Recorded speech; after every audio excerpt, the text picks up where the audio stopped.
Bonjour, Monsieur Blaise Pascal Lobo, vous êtes le président du COPACI, courant de pensée d'action de Côte d'Ivoire.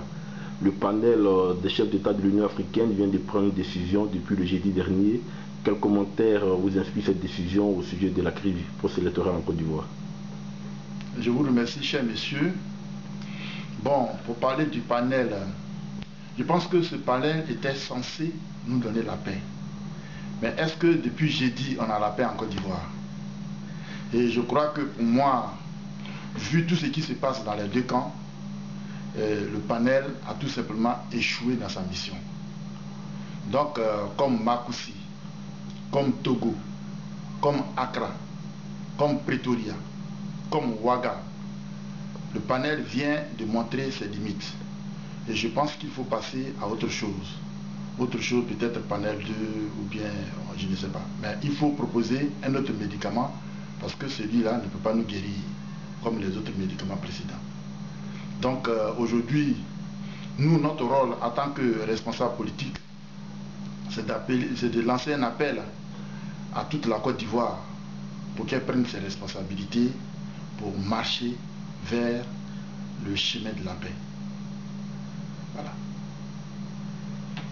Mais pensez-vous qu'il y a encore de quoi espérer quant à une issue par le dialogue de cette crise? Oui, mais le dialogue n'est pas rompu. Le dialogue n'est pas rompu depuis 2002 jusqu'à aujourd'hui. On va de pays en pays, de dialogue en dialogue pour rechercher la paix. L'échec du panel ne conclut pas l'échec du dialogue politique. Je pense qu'il faut continuer à dialoguer. C'est pour ça que j'appelle l'Union africaine à proposer autre chose à la place des conclusions de leurs recherches qu'ils ont données le jeudi dernier. Il faut proposer autre chose. Là, le médicament qu'ils ont proposé, vous-même vous le constatez sur le terrain, n'a pas pu guérir la Côte d'Ivoire. Donc nous vous dirons que l'Union africaine, que la CEDEAO, que la communauté internationale nous propose autre chose. Parce que nous ne voulons pas que par la faute de la communauté internationale qui n'a pas encore trouvé le médicament nécessaire ou bien le médicament qui peut nous guérir, que la Côte d'Ivoire se glisse vers une guerre civile. Il faut absolument l'éviter. Donc je lance là un appel à l'Union africaine, à la communauté internationale, à l'ONU, pour dire que les experts, le panel qu'ils ont envoyé en Côte d'Ivoire a échoué. Donc il faut proposer autre chose à la place. Que pensez-vous de ceux qui croient plus à une solution radicale à la crise ivoirienne, c'est-à-dire une solution par la guerre, afin que le vainqueur prenne le pouvoir pour diriger la Côte d'Ivoire? Mais la guerre n'a jamais rien résolu. La guerre même est un problème. Donc la guerre ne peut pas être une solution à une crise. Donc pour nous, nous pensons que nous sommes dans le bon chemin, c'est-à-dire le dialogue politique.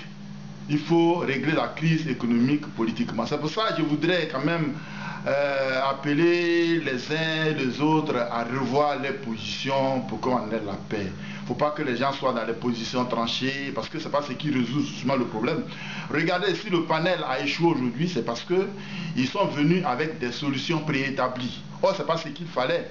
Ils ont envoyé des experts, donc il fallait prendre en compte les travaux, les recherches des experts, qui n'ont pas été pris malheureusement en compte. Ils ont repris seulement la décision des choix qui pose déjà problème. Donc leur propre solution est un autre problème. Alors il faut qu'on aille au-delà de ça. Mais ne constatez-vous pas vous-même que le dialogue politique a montré ses limites depuis maintenant près de 8 ans? Non, ce n'est pas le dialogue politique qui a montré sa limite. C'est plutôt la mauvaise foi des gens qui font penser aux gens que la politique ne peut pas résoudre le problème ivoirien. Il faut que les gens désarment les esprits. Il faut que les gens se débarrassent de leurs passions politiques. Il faut que les gens se débarrassent de leurs visions personnelles. Il faut que les gens se débarrassent de leurs intérêts personnels pour penser au peuple de Côte d'Ivoire qui souffre. Voilà, c'est tout. Donc aujourd'hui, nulle part la politique n'a montré ses limites. La politique, je crois qu'elle peut résoudre le problème puisqu'il y a des politiques en Côte d'Ivoire. Donc la politique peut le résoudre. On ne peut pas aller chercher un problème pour résoudre un autre problème, parce que pour moi la guerre est un problème. Voilà. Donc il faut toujours continuer à dialoguer. Vous savez, comme je l'ai dit tout à l'heure, quand la crise a commencé en Côte d'Ivoire, on a parcouru le monde entier en passant par la France. Donc on cherche toujours la paix. Il faut qu'on continue de chercher la paix par le dialogue. Il faut qu'on se parle. Papa, ne pas nous retrouver entre nous Ivoiriens à Yamoussoukro ou un panel ivoirien. Comme ça, on se parle. Donc, il faut que les gens qui sont au Golf Hotel sortent du Golf Hotel pour qu'on se parle sur le terrain.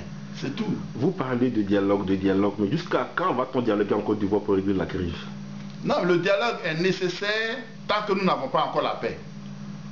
C'est quand on aura eu la paix que le dialogue ne sera plus nécessaire. En plus, même quand on a la paix, il faut toujours dialoguer.